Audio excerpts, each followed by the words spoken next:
नमस्कार बंधुरा घरे खूब सहज पद्धतिते किभाबे टक दई बानानो जाए सेई रेसिपिटाई आमी देखाबो। टक दई बानाबार जोन्नो आमी एखाने 1 लिटार दूध जाल दिते बसिए दिएछि। एई दूधटा भालो करे जाल दिए फुटिए आमी एकटु घन करे नेब। दूधटा घन करे निले दईटाओ भालो हय।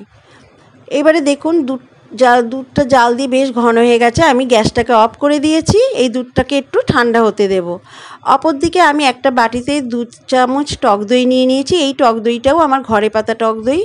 এবারে এই টক দইটা নিয়ে আমি একটা বড় বোলের মধ্যে দিয়ে দেব। যে বাটিতে আমি টক দইটা পাতবো সেই বোলের মধ্যে নিয়ে নিলাম। নিয়ে এই টক দইটা ভালোভাবে একটু ফেটিয়ে নেব। খুব ভালোভাবে ফেটিয়ে নিতে হবে। দেখুন ভালোভাবে ফেটিয়ে নিয়েছি। এবারে যে দুধটা আমি ঠান্ডা হতে দিয়েছিলাম মানে উষ্ণ গরম দুধটা অল্প একটু ঢেলে দেব। এবারে এই দুধটা টক দইয়ের সঙ্গে ভালোভাবে একটু মিশিয়ে নেব।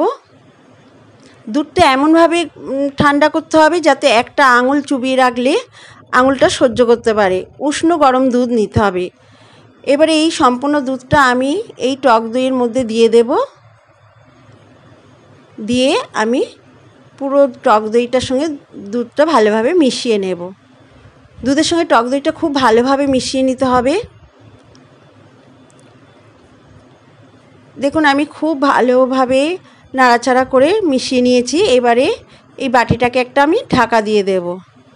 এই বাটিটা ঢাকা দিয়ে আমি এইটা একটা টাওয়েলের উপরে নিয়ে নিয়েছি, মোটা টাওয়েলের উপরে। এবারে এই টাওয়েলটা ভালো করে 4 ভাঁজ করে মুড়ে দেব। গরম কোনো জিনিস দিয়ে মুড়ে দিতে হবে, ভালোভাবে মুড়ে দিতে হবে। দিয়ে এর উপরে একটা ভারী কিছু জিনিস আমি হাতের কাছে আমার শিল নোড়াটা পেলাম, নোড়াটা আমি চাপা দিয়ে দিলাম। দিয়ে এটা 7 থেকে 8 ঘন্টা রেখে দিতে হবে। এবারে ফিরে আসবো আমি 7-8 ঘন্টা পর। দেখে নেব দইটা আমার কেমন বসেছে। দেখুন দইটা একদম কেটে দেখাচ্ছি, দারুণ বসে গেছে। একদম রেডি আমার টক দই। আপনারাও বাড়িতে এইভাবে বানিয়ে দেখুন, টক দই একদম দারুণভাবে তৈরি হয়ে যাবে। আমার আজকের এই ভিডিও যদি ভালো লাগে তো অবশ্যই একটা লাইক করবেন। আর ভিডিওটা দেখার জন্য সবাইকে অসংখ্য ধন্যবাদ।